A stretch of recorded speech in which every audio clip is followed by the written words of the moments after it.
que tengamos después, porfa. Gracias, hermano Fred. Tiene un punto. Gracias, profesor. Bendiciones. Muy bien.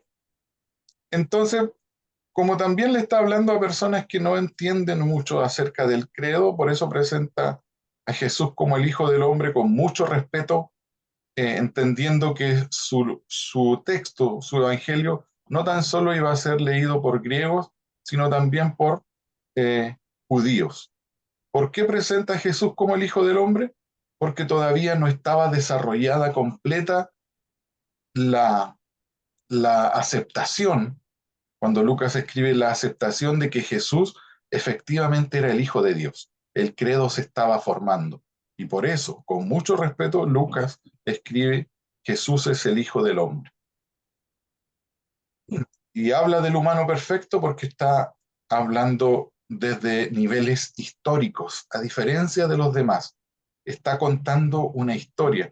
Después vamos a ver el pasaje, pero Lucas en el capítulo 1 del versículo 1 al 4 dice, me ha parecido a mí también poner en orden cosas que algunos otros ya han hecho, pero a mí también me parece ponerlas en orden, cosas que para mí han sido ciertísimas.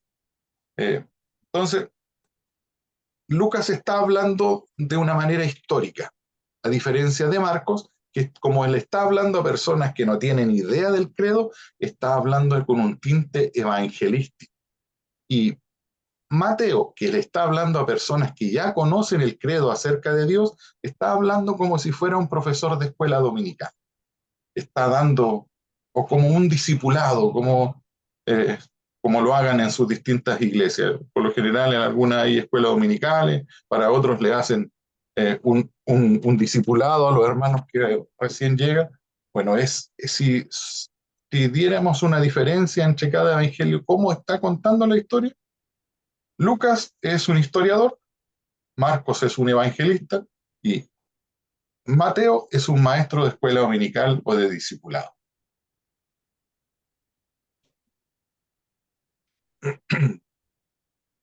Recapitulamos entonces por qué Marcos se da tantas vueltas en explicar ciertas cosas, porque le está hablando a personas que no tienen idea del credo acerca de Dios, a diferencia de Mateo. Muy bien, avanzamos entonces. Si es que alguien no tiene alguna objeción, comentario, alegato, duda, consulta. No, hola, solamente si puede colocar la presentación en modo presentación, valga la redundancia, ahí Vamos en a la ver si copita me, para que veamos. vamos a ver si me En deja, porque de repente se queda pegado mi PowerPoint, no sé por qué. Vamos a ver si me deja. Si no me deja, ok, sí me está dejó. bien. Ay, muy Muy bien. bien,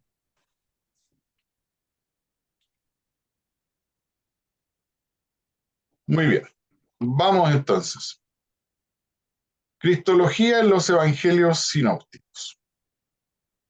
Los estudios cristológicos abordan preguntas fundamentales como la relación entre la naturaleza divina y humana de Jesucristo. Vamos a hablar sobre esto, su papel en la Trinidad, su encarnación, su ministerio terrenal, su muerte expiatoria, su resurrección y ascensión, y su eventual retorno. La cristología es una parte esencial de la doctrina cristiana y ha sido objeto de reflexión y debate a lo largo de la historia de la Iglesia. Los concilios ecuménicos, tanto como el concilio de Nicea, el 325, y el concilio de Calcedonia, 451 después de Cristo, han formulado declaraciones doctrinales cruciales sobre la naturaleza de Cristo en respuesta a diversas herejías y preguntas teológicas. ¿Cuáles eran el debate posterior a la muerte de Jesús? Entendiendo, sí, que cada uno de los textos de los evangelios eh, fueron escritos post-resurrección, o como se habla en la academia, post-Pascua. No fueron escritos anterior a esto. Nadie iba eh, eh, junto a Jesús escribiendo cuando ocurrían los hechos. Cada uno de estos fue escrito años muy posterior a que los hechos ocurrieran. ¿Y cuál era el debate que gira en torno a toda esta discusión acerca de la figura de Cristo. ¿Era divina? ¿Era humana? Para nosotros, hoy en día, 2000 años después, entendemos que fue 100% hombre, 100% Dios, tanto divino como humano. Para las personas del primer siglo se presentaban estos ciertos debates y interrogantes, que por eso estamos abordándolo desde este inicio primero, porque para las personas del primer siglo existían ciertos credos, ciertas costumbres, como el gnosticismo y otras más, que decían que la carne era mala, el espíritu era bueno, por lo tanto Dios era imposible que se haya encarnado en Jesucristo. ¿Por qué? Porque lo humano, lo carnal era malo. Entonces existían estas discusiones acerca de que si Jesús era efectivamente una persona real, era un espíritu, ¿qué es lo que era? Si va a los textos de Pablo, en donde Pablo dice, nadie que está en el espíritu puede puede decir que Jesús no vino en carne. ¿Por qué? Porque las corrientes de la época, para denostar la figura de Jesús, decían que era imposible que Jesús fuera el Hijo de Dios. Para nosotros, 2000 años después, está asumido, totalmente asumido. Pero si los metemos en la cabeza de las personas del primer siglo, o si lo viéramos hoy en día, si viniera alguien y les dijera a ustedes, yo soy hijo de Dios y puedo perdonarles pecado, usted, estoy seguro que lo miraría bien raro y diría, ¿está seguro qué comió ayer? O como dicen los lolos, ¿qué habrá fumado? Bueno, ahora si nos metemos en la cabeza de las personas y sobre todo los judíos del primer siglo, habrán dicho, ¿seguro que Jesús es hijo de Dios? Entonces se empiezan a presentar estas controversias y Pablo tiene ciertos textos que habla acerca de estas luchas contra las corrientes judaizantes y contra otras corrientes que trataban de denostar la figura de Jesús. Entonces, ¿por qué se vuelve importante hacer un estudio de Palestina en tiempo de Jesús? Para entender la cultura de las personas, para entender por qué se producen ciertos debates. La cristología es la rama de la teología que se ocupa del estudio de la reflexión sobre la persona y obra de Jesucristo. Deriva su nombre del griego Christos, que significa Cristo, o Mesías, y Logos, que significa palabra o estudio. La cristología busca comprender quién es Jesucristo, tanto en términos de su naturaleza como en su papel en la salvación y en la historia de la redención. Para nosotros es muy común llamarlo Jesucristo, porque para nosotros está la aceptación de que Jesús es el Cristo, Jesús es el Hijo de Dios. Para las personas, o era Jesús o era Cristo. Para los que habían ya cobijado la fe en ellos, era el Cristo. Para otros que todavía no entendían si efectivamente era hijo de Dios o no, era Jesús, un humano, una persona común. O como dicen algunos textos, ¿podrá salir algo bueno de Jerusalén? ¿Y este no es el hijo del carpintero? ¿No? ¿Por qué? Porque las personas lo conocían en su figura humana. Nosotros hoy en día podríamos cuestionarles, pero ellos lo conocieron como humano, lo conocieron de manera tangible. Muy bien. Para nosotros está totalmente asumido, por eso es Jesucristo. Y entendemos ya, porque tenemos todos los textos bíblicos, que Jesús es el Salvador del mundo. Por eso que se habla de una cristología desde arriba y otra desde abajo. La de arriba, que son todas las cosas que descienden de manera espiritual en la figura de Jesús, y desde abajo, porque como Jesús es también, además de divino, es humano, hay cosas que lo conmueven a Jesús, como cuando llora, cuando su amigo Lázaro muere, o cuando se enternece al ver que una mujer que sufre flujo de sangre lo toca, y él genera una respuesta humana a eso. Nadie se hace indiferente, o nadie debiese como cristiano hacerse indiferente al dolor de la sociedad, Bueno, esa es la cristología desde abajo, un Cristo preocupado de la realidad. Y lo vamos a ver en todo este estudio, que efectivamente Jesús está preocupado de la realidad y de la injusticia social de su época. Y de cómo efectivamente viene al más desvalido y cómo Jesús, al tener también una figura humana, también sufre las mismas cosas que el resto de las personas. A todas estas cosas espirituales de la redención, la divinidad, el perdón de pecado que Jesús realiza, las sanidades, a eso le llamamos cristología desde arriba, que es lo divino. Y lo de abajo, el Jesús acompañando, el Jesús riendo, el Jesús estando en contacto con la gente, se le denomina cristología desde abajo. Como cuando, tomando el ejemplo del texto de Santiago, cuando alguien llega a la iglesia y le dice al pastor o a su líder de institución, qué sé yo, le dice, ¿sabe qué? Estoy sin trabajo. Los hermanos con una cristología desde arriba, nosotros decimos, vamos a orar por usted. Pero con una cristología desde abajo, hacemos una colecta, juntamos dinero, víveres y vamos en ayuda de la familia. No sé si ahora entendemos un poquito mejor o nos explicamos un poquito mejor desde la cristología desde arriba y la desde abajo.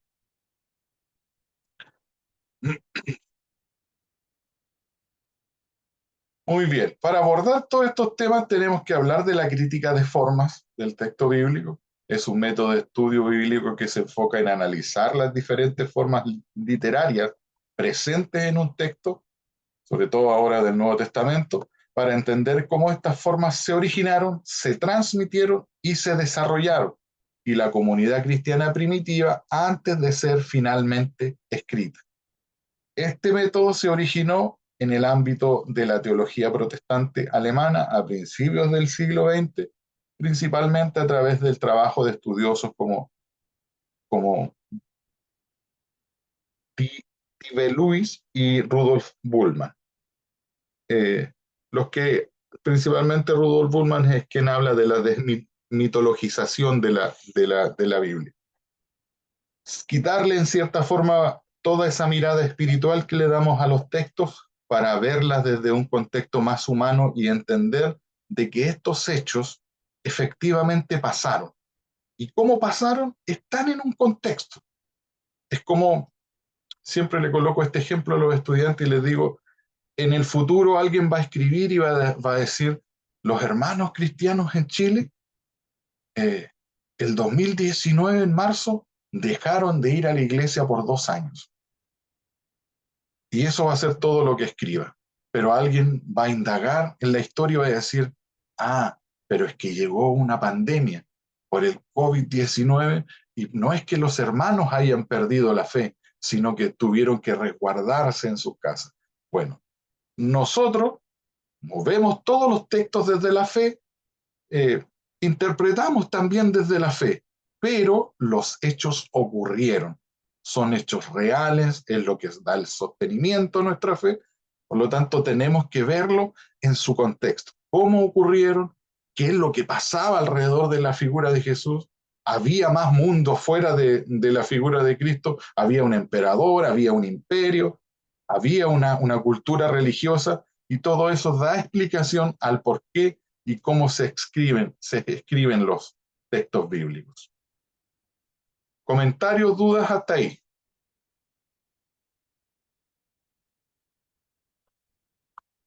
Muy bien. Un profesor dice, muy querido por mí, dice, o están entendiendo todo o no están entendiendo nada. Pero ahí vamos, es la primera clase, así que vamos, esta es la introducción solamente. Si se portan bien puede haber una quinta. Ahora, cómo se van a portar bien es bien difícil, por eso no. Estamos en aula virtual. Profesor, Adelante. sí, bueno, por acá Mauricio, me presento de acá de Los Ángeles. Más que nada quería un poco, antes que pasara a esta parte, reflexionar lo que usted estaba analizando en cierta medida, en cierta forma, de los cuestionamientos de la naturaleza de Cristo, ¿ya? Y me hacía recordar mucho al libro de Juan, ¿ya? Se hacía mucho énfasis, ¿cierto? Habían ese tipo de cuestionamientos de la divinidad de nuestro Señor Jesucristo. Así que eso quería comentar. Sí, bueno, Juan es perdón cómo lo voy a decir, pero Juan, el Evangelio de Juan, el Evangelio teológico de Juan, para nosotros es el peor de todos. Porque Juan, ¿por qué digo el peor de todos? Porque Juan toca 7 milagros del total de los que hizo el Señor, y para nosotros están mirados desde la fe. Pero Juan quiere dar una respuesta a lo que dice mi hermano Mauricio, todas esas contradicciones acerca de la divinidad de Jesús. En la mayoría de los textos de Juan sobre las sanidades, eh, hay una cuñita después que los fariseos aparecen preguntando, bueno, en los otros evangelios también aparecen preguntando, ¿y quién es este que perdona pecados? ¿Y quién es este que el mar le obedece? ¿Y quién es este que resucita a los muertos? Bueno, al final Juan escribe en el 20, 31 o 32, no lo recuerdo muy bien, búsquenlo ustedes, pero es Juan 20, 31, 32, dice, estos milagros y señales fueron escritos para que creáis que Jesús es el Hijo de Dios. O sea, hay una respuesta, todos esos milagros y las señales, porque ese milagro para nosotros se traduce en milagro, pero efectivamente es una señal. ¿Qué señal? De que Jesús es el Hijo de Dios. Es como cuando usted va a buscar a alguien al terminal de buses o al tren o al aeropuerto, qué sé yo, y no lo ha visto nunca, y usted va con un cartelito ahí que dice el nombre de la persona. Y la otra persona, esa es señal de que es usted quien lo está esperando. Entonces, Juan escribe esto, que estas señales, estas indicaciones que él está colocando, estos milagros, estos que para nosotros son milagros y para las personas de la época son hechos reales, están escritos para reafirmar la fe. ¿Cuál fe? De que Jesús es el Hijo de Dios. Como bien dice mi hermano Mauricio. Adelante. Efectivamente, como usted estaba mencionando el texto bíblico de Juan 20, 30, 31, y ahí dice exactamente lo que usted dice. Hizo además Jesús muchas otras señales en presencia de sus discípulos, los cuales no están escritos en este libro. Y el 31 dice, pero estas se han escrito para que creáis que Jesús es el Cristo, el Hijo de Dios, y para que creyendo tengáis vida en su nombre. Eso. Muy bien. Gracias, hermano Mauricio. Entonces, además, los textos tratan de dar respuesta y el sostenimiento a la fe en la figura de Jesucristo. Insisto, lo que para nosotros está totalmente asumido desde desde la fe.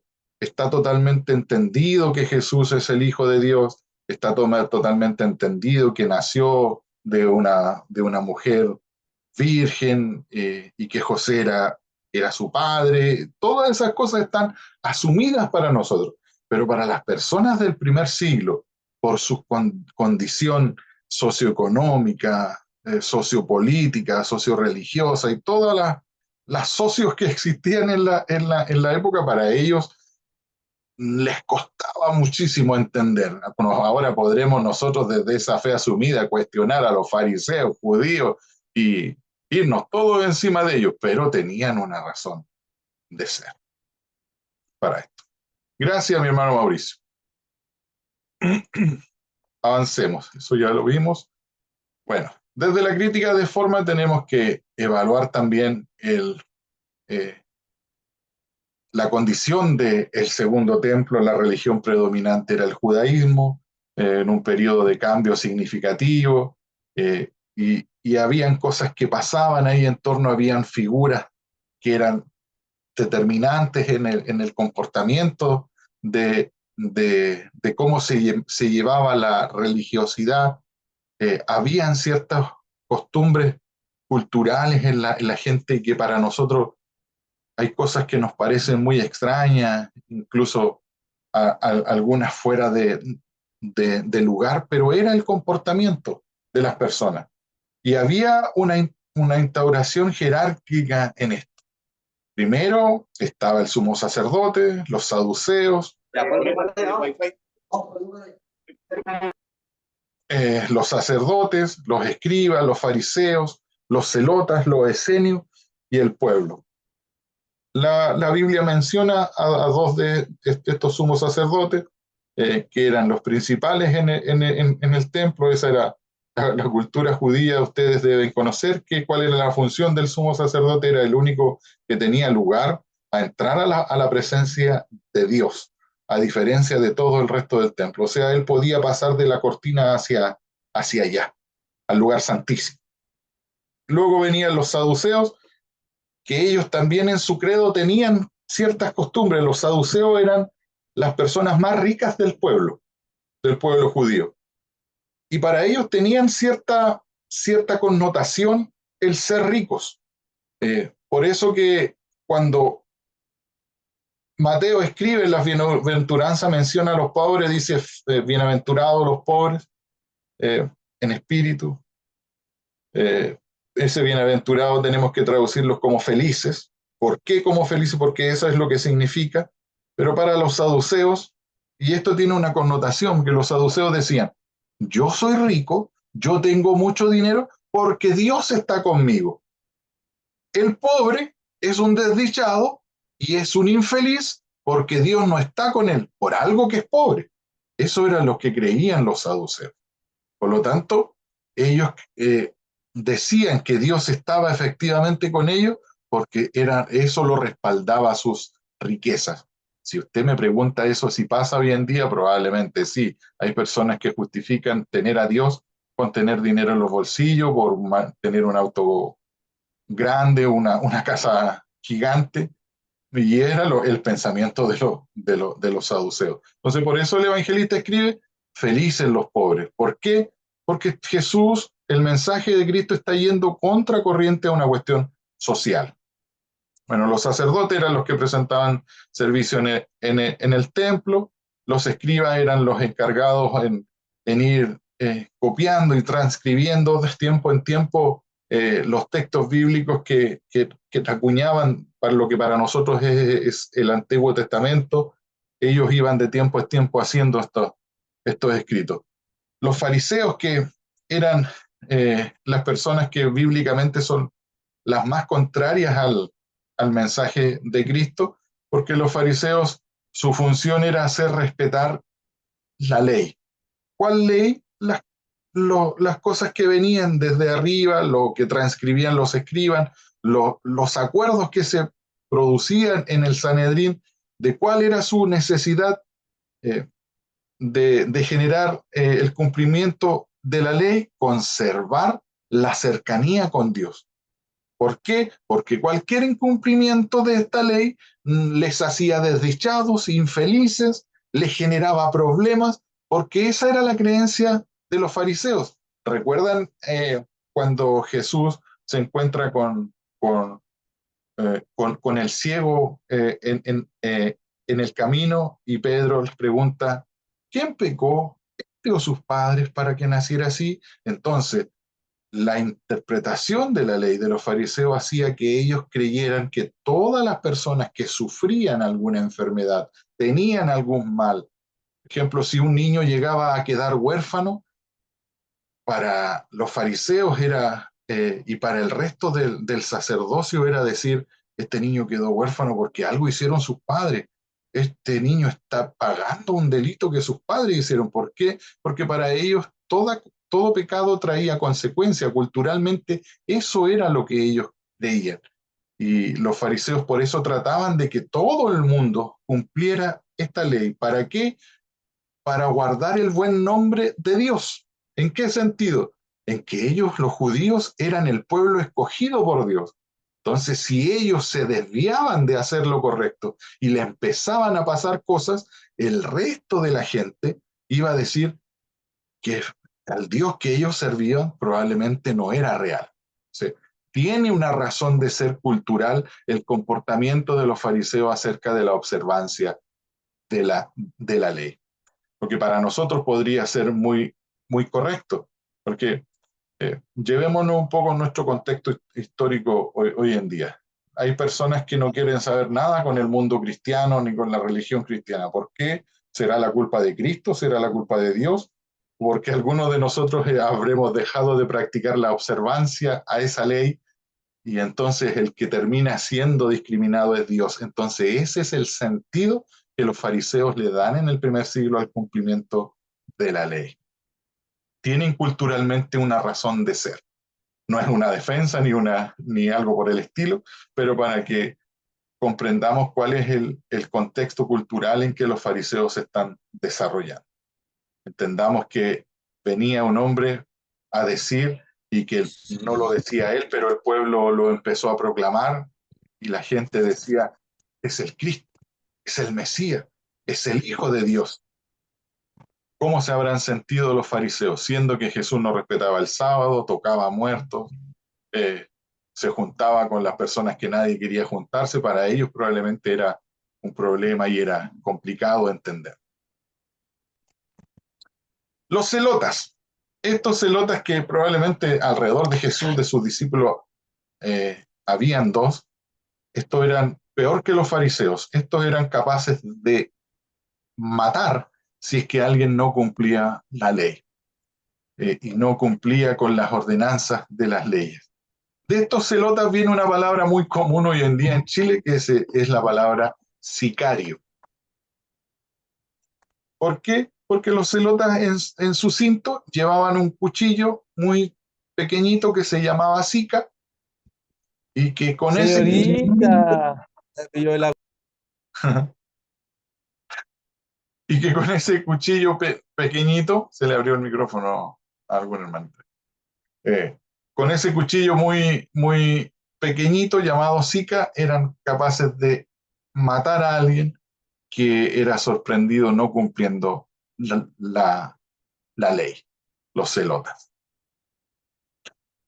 Muy bien. ¿Y los esenios? Bueno, estos esenios que en la Biblia no aparecen mencionados, pero que se forman alrededor del siglo II antes de Cristo, y ellos son separatistas, ellos se apartan del pueblo, a ellos le debemos hoy en día la mayor riqueza cultural en torno a los escritos bíblicos encontrados de mejor forma. Los esenios se apartan del pueblo, se van a orillas del Mar Muerto, en las cuevas de Qumran, y ellos son los que preservan y juntan por una cuestión religiosa, además de que no aceptaron en cierta medida la figura de Jesús, pero sí preservan los escritos, y estos escritos son encontrados hace muy poquito, en 1946-47, los escritos en las cuevas de Qumran, y son los escritos más cercanos al original acerca de los textos bíblicos. Con esto se produce una renovación del texto bíblico con ellos. Ellos desde aquellos años ya practicaban el celibato, vivían solos, pero algunas investigaciones en Qumran también en cuanto a los esqueletos que encontraron alrededor de las cuevas, también encontraron huesos de mujer. Por lo tanto, decían, se llega a la conclusión, y algunos estudios, de que una rama de los esenios también no practicaban el celibato. Como toda cultura judía, en su mayoría los que pertenecían a este grupo eran hombres, los esenios. Y luego tenemos al pueblo, al desdichado pueblo, que es toda la gente común, el trabajador común, los enfermos, las mujeres, los carpinteros, los médicos también. En la cultura judía no era una profesión muy bien vista en el mundo judío ser doctor. ¿Por qué? Porque hasta el día de hoy nosotros practicamos ese dicho, que el dicho judío es que Dios da la vida y solo Él las quita. Por lo tanto, cuando Jesús hacía una sanidad en un enfermo, probablemente también era muy mal visto. ¿Por qué? Porque ¿quién es este que sana? Si está la mano de Dios sobre esta persona, por eso que está enferma. Por eso que en los textos bíblicos, cuando Jesús hace un milagro, usted va a encontrar la frase: levántate y anda, tus pecados te son perdonados. O eres sano, ni yo te condeno, pero vete y no peques más. ¿Por qué? Porque además de... ¿Por qué perdonaba pecados junto con sanar? Porque la única forma de que Dios y que una persona fuera sanada es recibiendo el perdón de Dios, porque su enfermedad era un castigo de Dios. Entonces, por eso Jesús hace esta doble figura en la sanidad de los enfermos: perdonar pecado y además librarlo de su azote. No sé si me hago entender con lo que acabo de decir. Por eso que está escrito de esa forma por los discípulos. Súper bien, pastor.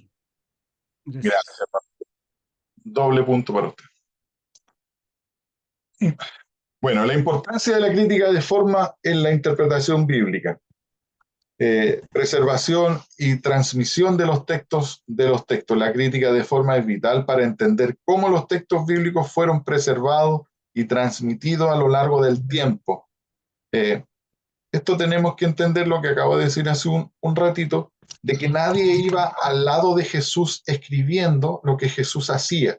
Por lo tanto, puede que existan diferencias entre escritores, porque como les digo, la preservancia de los textos o la tradición de la enseñanza en el mundo judío, hasta muy avanzado primer siglo, Sí. Ah, qué bueno.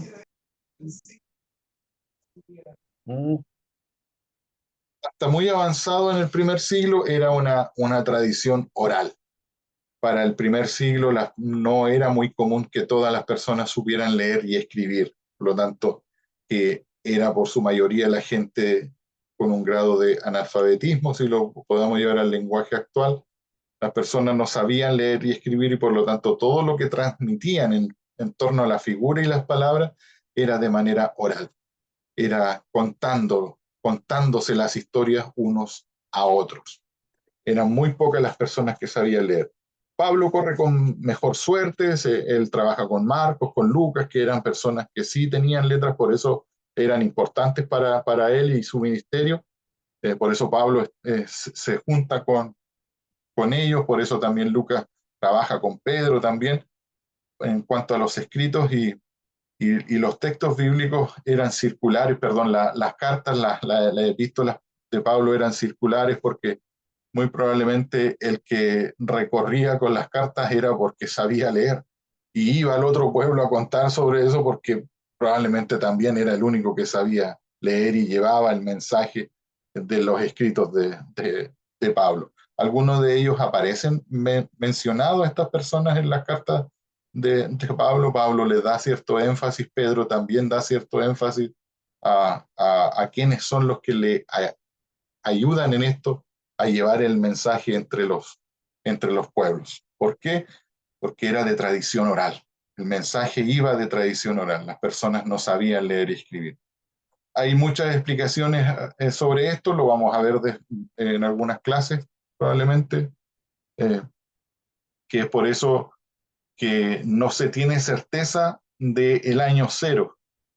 Para nosotros es el año cero, el nacimiento de Cristo, pero no hay certeza sobre eso, que sea el año cero. Va desde el año 6, menos 6, o sea, antes de Cristo, el año 6 antes de Cristo, hasta el año 3 antes de Cristo, que haya sido su nacimiento. Lo que para nosotros es el año cero, probablemente no lo sea. ¿Por qué? Porque no hay nadie que vaya al lado de Jesús tomando registro. No existía lo que hoy tenemos como registro civil, y que en el registro civil probablemente también existan estas confusiones de escrito y todo, pero los más antiguos entenderán. Mi papá, él por carnet tiene 84 años,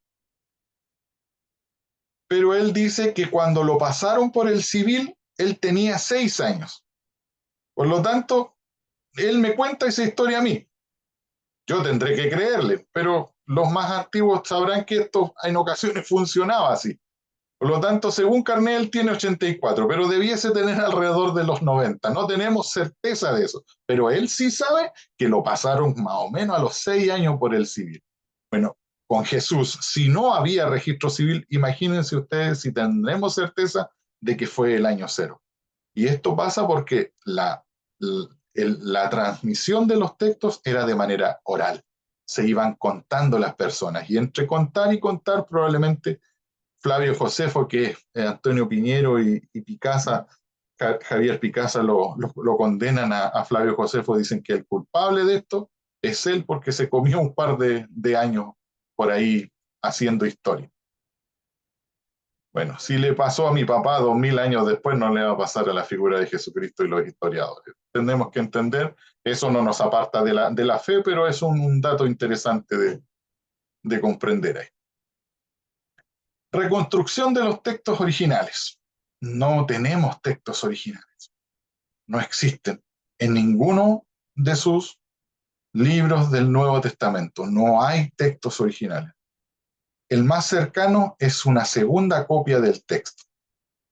No quiere decir esto que nuestra fe esté errada, ni mucho menos. Hay una transcripción de los textos, están preservados, medianamente preservados.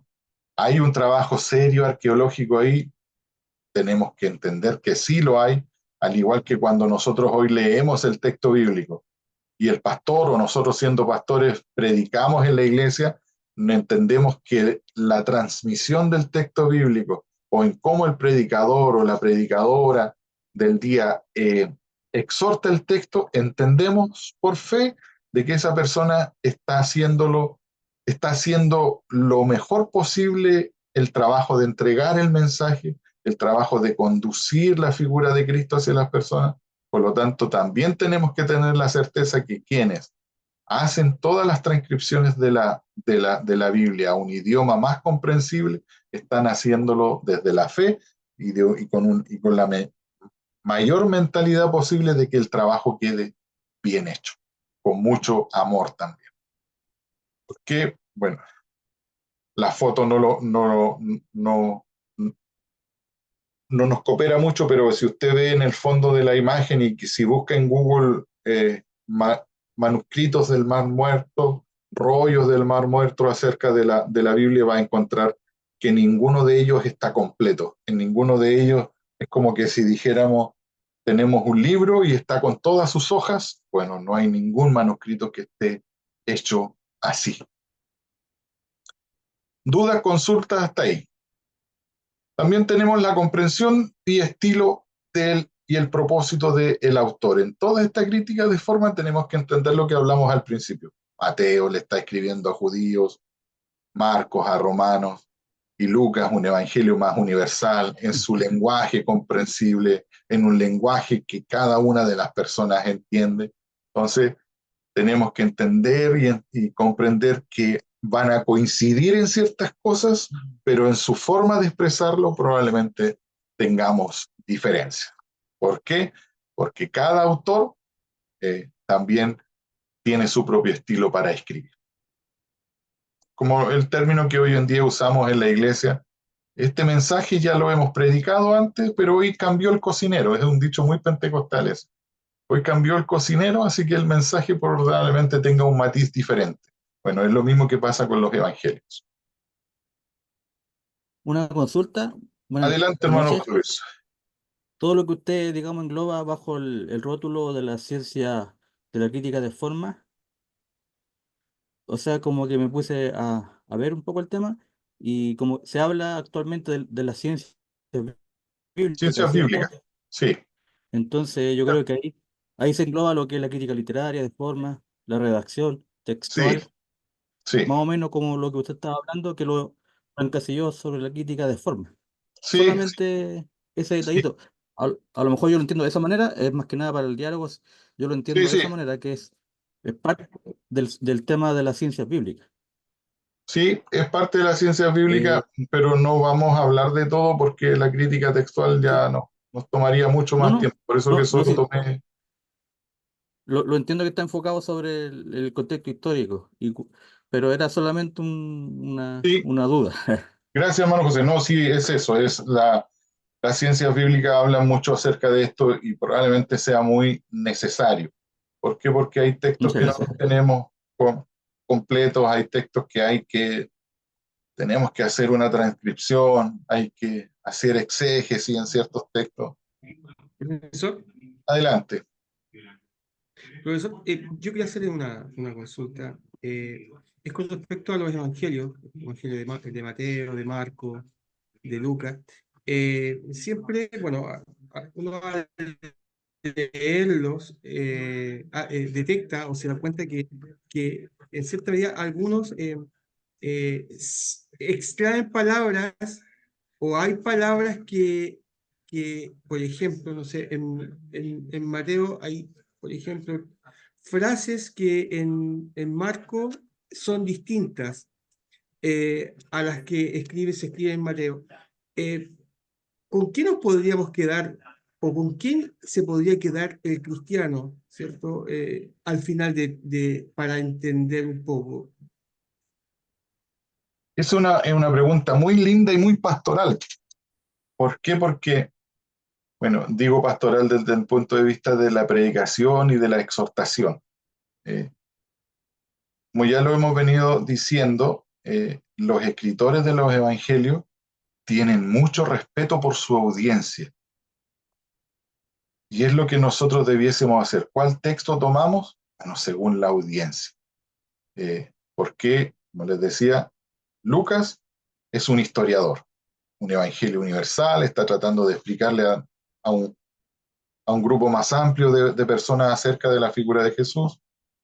Marcos está hablando a mayoritariamente una comunidad romana y el más respetuoso de todos, incluso en su lenguaje. Ya, bueno, algunos, al igual que Isaías, hablan de que el Evangelio de Mateo está escrito en tres partes, porque hay una parte en que él empieza sin nombrar de quién está hablando y de quién se está refiriendo, solo habla de ciertas conductas, luego menciona así, dice, eh, eh, usa una palabra muy directa en cuanto a las personas que se está refiriendo, la característica que le da a estas personas, los trata de hipócritas, pero luego ya en la tercera parte dice fariseos hipócritas. O sea, Mateo va desarrollando de a poquito su idea acerca de Cristo, muy respetuoso con la cultura judía. Marco está hablando a unas personas que están en otro lenguaje, por lo tanto habla en otro lenguaje, no son judíos, no tienen ningún respeto por la ley judía, por lo tanto habla más abiertamente. ¿Con cuál texto nos quedamos? Según nuestra audiencia. Ahora estamos en un nivel académico aquí, en una sala de clase, digámoslo así, y como yo les dije al principio, yo probablemente no me guarde nada y sea muy directo en enseñarles. ¿Por qué? Porque estamos hablando de una sala de clases. Hay cosas que definitivamente nunca las voy a tratar en un mensaje porque probablemente no tenga ningún sentido hacerlo. Eh, Diciéndolo así con palabras, probablemente alguien se llame así aquí, pero la hermana Juanita de mi iglesia que tiene 92 años y que está esperando que Cristo venga con ella, ¿será necesario que yo le hable de estas cosas? ¿Tendré que hablarle? Probablemente no. Ya ni siquiera a ella le interese más que Cristo venga por ella lo más pronto posible. Entonces, ¿con cuál nos quedamos? Como lo hicieron los evangelistas, según nuestra audiencia. No sé si eso responde su pregunta, hermano Mauricio. Sí, profesor, muchas gracias. Muy bien. La importancia de la crítica de forma en la interpretación bíblica. Resolución de dificultades hermenéuticas. Hay cosas que si no indagamos más profundamente en los textos, en la cultura, en cómo se desarrolla la cultura del primer siglo, la política que interfiere mucho en cómo se desarrolla la religión, probablemente si no hacemos una resolución desde la hermenéutica, profundizando esto, nunca vayamos a acercarnos de manera sólida al texto bíblico, sin indagar en el contexto en que se desarrollaron los textos bíblicos. Y si no profundizamos, probablemente nunca vayamos a entender que hay algunas cosas que son desde el punto de vista de la teología y que tienen un significado teológico, como lo que hablábamos hace un rato gracias a la pregunta del hermano o el aporte del hermano Mauricio, que el Evangelio de Juan está presentando ciertas cositas de manera teológica. Para nosotros son milagros, pero tienen un significado cristológico en centrar el texto bíblico en que Jesús es el Cristo, es el Hijo de Dios. Hay una interpretación más allá.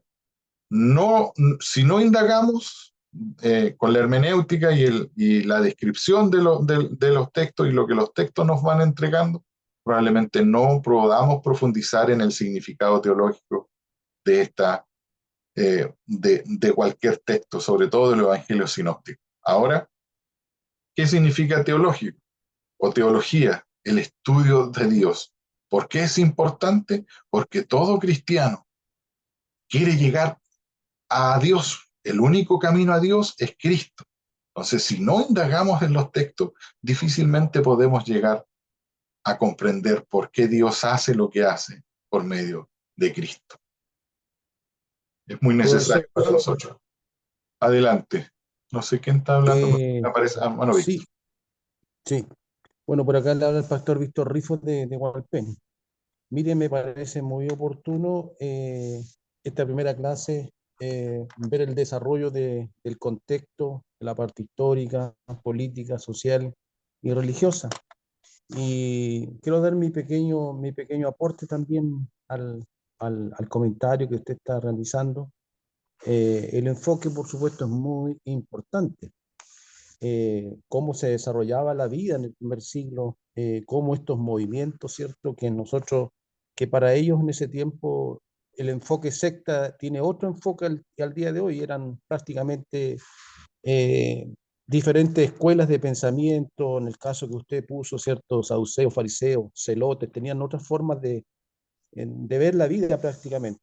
Entonces creo que diríamos, un tribunal que es muy importante para la vida judía, que es el Sanedrín. ¿Ya? El Sanedrín es de ahí donde se baja toda la ley prácticamente, donde es el Tribunal Supremo. Y la vida también se desarrollaba, por supuesto, en las sinagogas, en el templo. Y yo creo que esa parte también es muy importante. Por eso que es importante el contexto histórico para poder entender cómo estos grupos se relacionaban unos a otros. Y en algún momento estos grupos que eran antagónicos teológicamente se unieron para ir en busca de la muerte de Jesús. O sea, al final lo que nos damos cuenta es que los pensamientos se unieron para atacar a Jesús en forma errada. Entonces, ese sería como mi aporte. Y bueno, por supuesto que está presente el Imperio Romano en el primer siglo, donde de alguna manera es el ente dominante, y donde los judíos, ¿cierto? Ahí están sometidos prácticamente y bueno, todavía están con ese fuerte pensamiento mesiánico de que va a resolver la venida del Mesías, el problema físico que ellos tienen en ese momento. Eso sería, profesor. muy bien. Gracias, mi pastor Víctor. Somos vecinos por ahí en Hualpén. Que Dios le bendiga. Sí, no me voy a hacer spoiler, pero vamos a ver todas estas cositas después de por qué todo lo desarrollaban en el templo alrededor del Sanedrín, y probablemente sea como en la época de la colonia chilena. El templo era como el cabildo, era el encargado de hacer aseo, el encargado de inscribir a los niños, el encargado de dar de alta a los enfermos. Parece que toda la vida giraba en torno al templo. Para nosotros tiene otra acepción, como dice el pastor Víctor, que se desarrollara todo en el templo. Para nosotros que hayan vendido en el templo también tiene otra acepción, pero lo que le molesta a Jesús parece en definitiva no es que hayan vendido en el templo, sino que hayan estado practicando la usura. ¿Por qué? Porque todos los negocios, aquí voy a hacer un spoiler, ¿sí? Todos los negocios que hacía la gente lo hacía en el templo. ¿Por qué? Porque para los judíos del primer siglo, en el templo estaba Dios. Entonces, todos los tratos, las ventas lo hacían en el templo y la gente como no firmaba un documento, sino se daba tan solo la mano, se encontraban dos personas en el templo y decían, aquí en este lugar y ante Dios hacemos este negocio y te vendo esta propiedad o te cambio esta propiedad o te cambio una mujer por un camello, que era muy común en el primer siglo, pero todo lo hacían en el templo. Muchas gracias, Pastor Víctor. Vamos a profundizar en eso, sí, yo creo, en la próxima clase. Muy bien, aquí hay este PPT, un pequeño resumen de los evangelios y de los énfasis que dan cada uno de ellos. El primer evangelio presenta como rey y Mesías. Mateo presenta a Jesús como el rey prometido, descendiente de David, el Mesías esperado por el pueblo judío.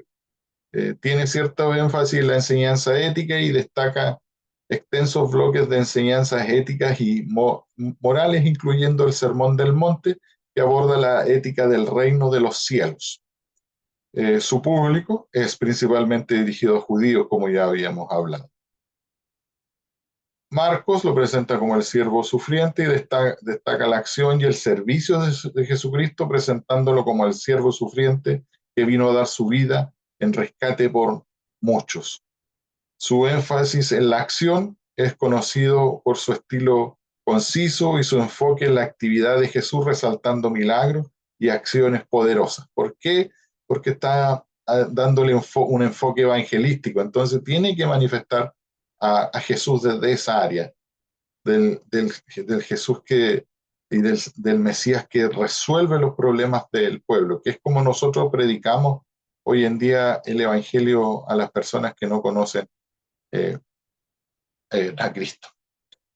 Su público, una audiencia más amplia romana y el resto gentiles también.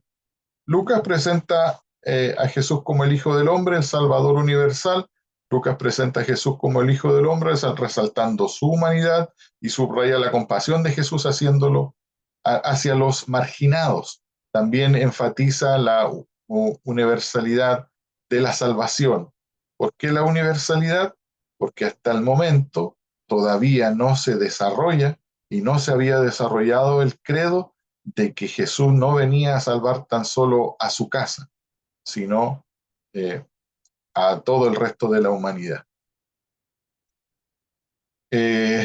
Bueno, da su énfasis en las parábolas y la misericordia de Jesús. ¿Por qué? Porque Jesús va hacia los marginados. Tiene un cierto dejo hacia los que para la época eran pecadores y eran un poquito exiliados del pueblo. Su público dirigido a un público más amplio que incluye tanto judíos como gentiles. Muy bien. Tenemos que tener en cuenta de que hay una teoría de las dos fuentes, la fuente Q y Marcos. Marcos es el primero que se escribe y el resto también se produce una transmisión de ciertos datos.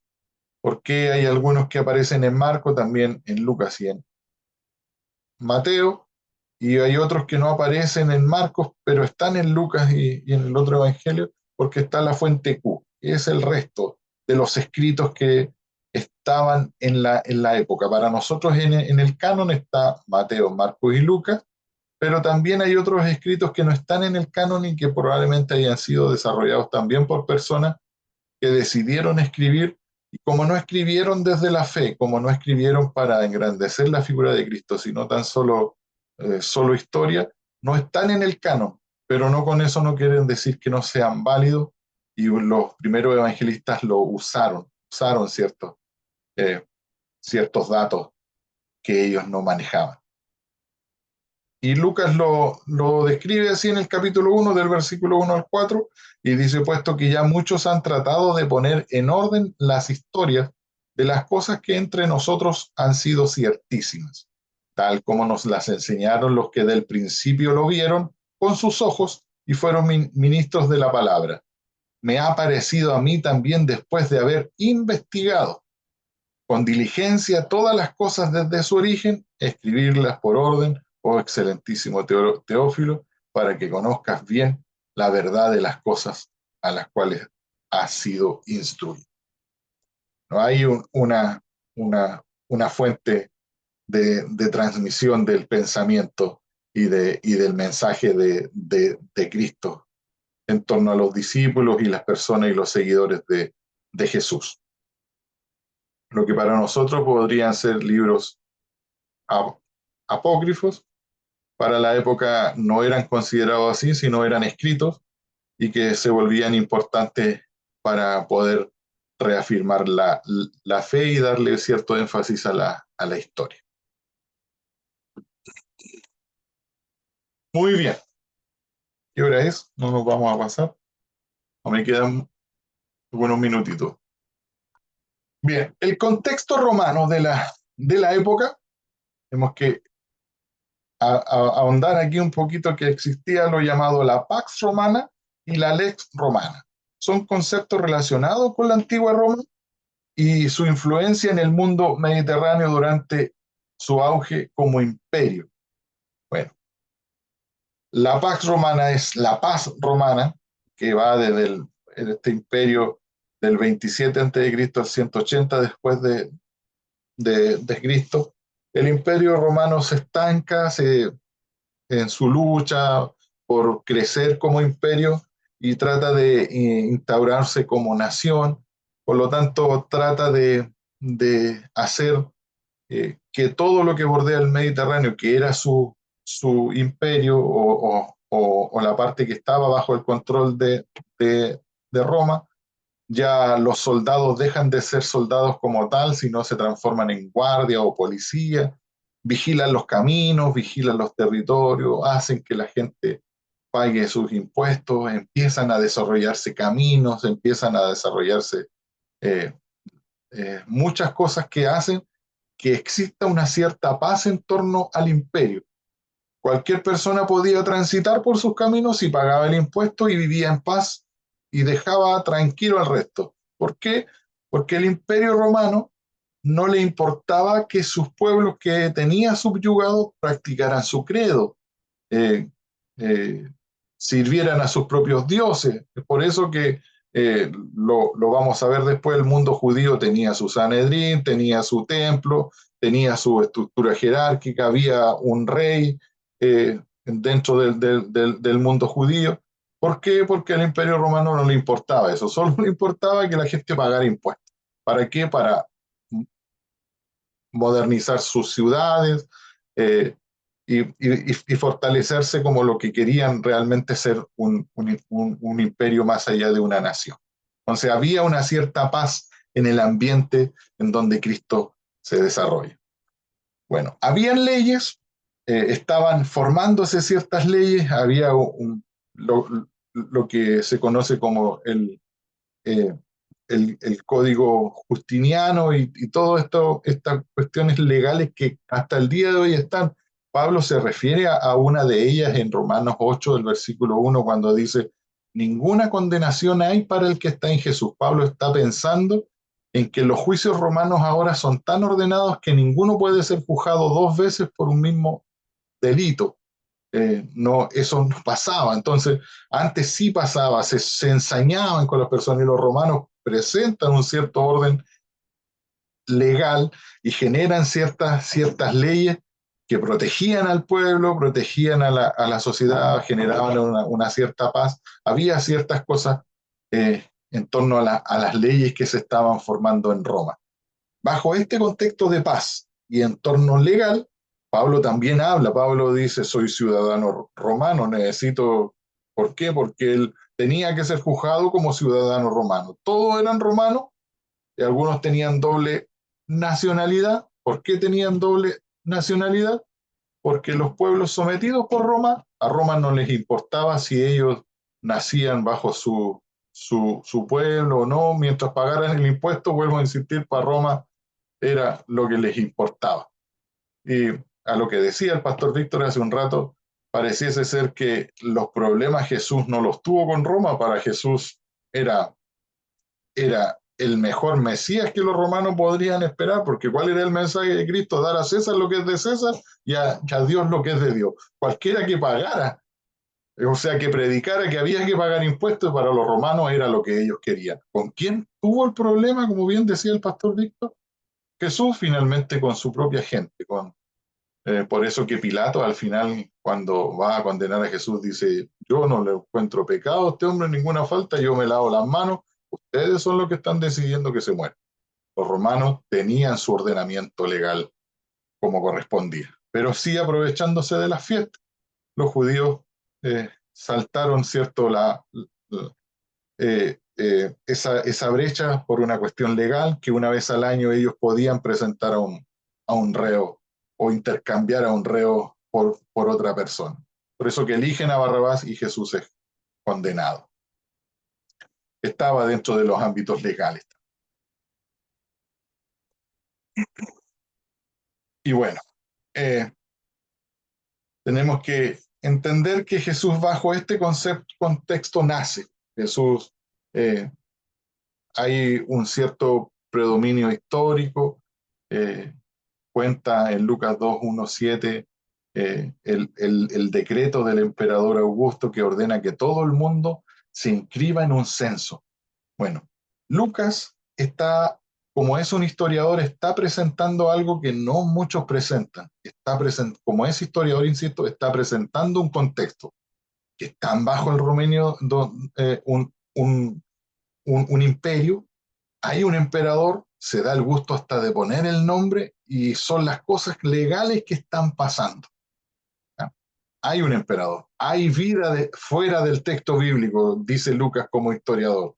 Para nosotros probablemente no tenga ningún sentido, pero es un dato histórico que Lucas está entregando ahí.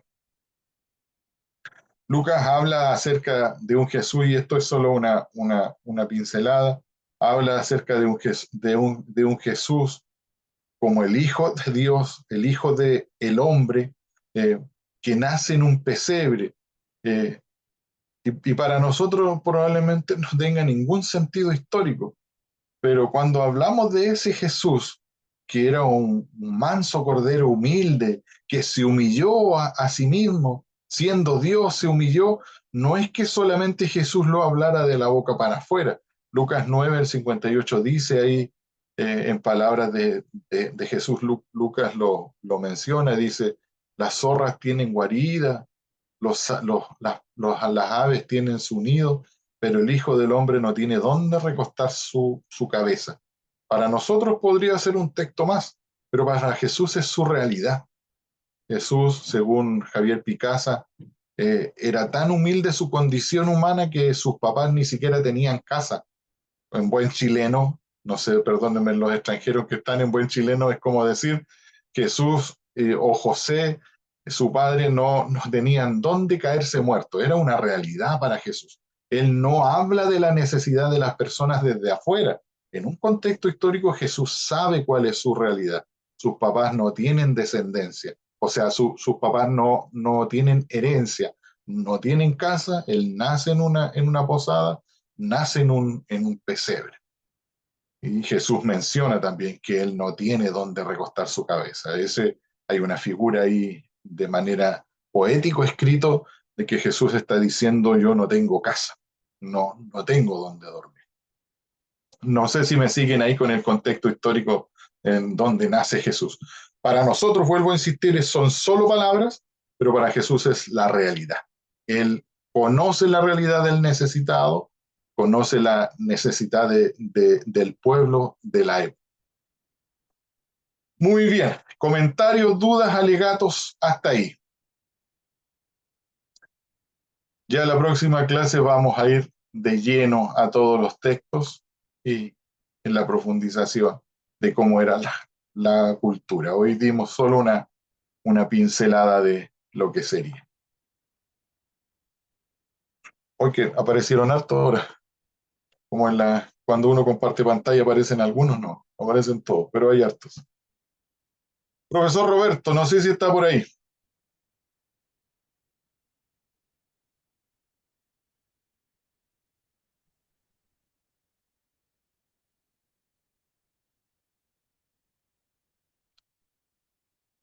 Es su momento, profesor jefe Roberto.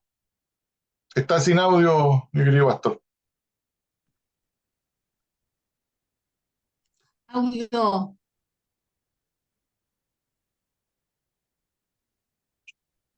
Audio. Teléfono. Active su audio, Pastor Roberto. Lo que pasa es que estoy en una parte que... Ahora sí, ¿Ahora ahí sí? sí, ahora sí. Sí. Perfecto. Ya, entonces no aparece mi cara o sí. Sí, a veces sí, a Ahora veces no. no. Ya no importa, es decir, la cara es lo de menos. Bueno, les quiero dar las gracias a todos los que están participando ya en esta segunda convocatoria de clases gratuitas. Y no por ser gratuitas, cualquier persona las hace. Tenemos, la verdad, que bastantes buenos profesores acá en nuestra escuela de teología y posgrado. Y uno de esos profesores muy buenos es justamente Marco, que también trabaja con nosotros en el área de la coordinación académica. Así que, bueno, la intención de estas clases también es que ustedes conozcan nuestra institución. La verdad, en estas 4 clases hay muchas cosas que no podemos ver, como dice el profesor, pero hay otras que sí se pueden ver en profundidad cuando alguien accede a los estudios ya más formales a través de nuestra institución de formación teológica. Así que yo les agradezco a todos los que participan. Contabilicé un día alrededor de 30 y tantas personas y eso es bueno. Hay quienes seguramente se irán a integrar la próxima clase o después irán a ver la forma como ellos también puedan acceder a estas convocatorias de instrucción bíblica. Mi nombre es Roberto Sánchez Paredes, figuro como el rector de esta institución y bueno, mi tarea principal es la gestión en torno a lo que nosotros hacemos acá. Yo la verdad es que no hago muchas clases, hay buenos profes para eso, pero sí les prometí que si podemos tomar alguna clase, si hay alguna clase que pueda hacer, seguramente esa va a ser en su momento, va a ser griego, eso sí estoy seguro. Y si no soy el profesor, buscaremos también un muy buen profesor que haga esa clase, también seguramente en 4 o 5 ocasiones. Así que les agradezco también a los que han ido saludando en el grupo, presentándose.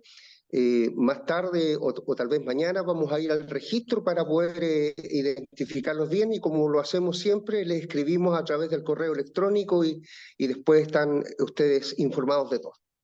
Me alegro de conocerlos y espero que lo pasemos bien en estas clases aprendiendo de la Escritura. Como siempre digo, quedo a su servicio. Nos vemos. Chao. Muchas gracias, pastor Roberto. Bendiciones Gracias a a todos. Muchas gracias. Nos vemos el próximo jueves entonces a la misma hora por el mismo canal, el mismo link. Los voy a estar esperando. Vamos a seguir ahí. Así que un abrazo para todos. Yo les voy a compartir el PPT completo ahora en el grupo. Así que cualquier duda, consulta, ustedes me hablan, no tengo ningún problema. Y si hay algo que ustedes quieran conversar también para mí, no hay ningún problema. Así que para mí una bendición, espero que para ustedes igual, y intercambiar también ciertas perspectivas del texto bíblico va a ser bien interesante de ahora y en más. Profesor, Adelante, profesor, estudio. sería bueno que nos tomáramos una foto, si alguien, los que tenían su cámara apagada, la puedan prender para que nos tomemos una fotografía. En la convocatoria anterior de homilética nunca me acordé de la fotografía yo. Así que ahora es nuestra oportunidad. Muy bien. Eso tiene otro precio, pero me voy a sacar una foto igual, no hay problema. Dijo esa frase. Usted mismo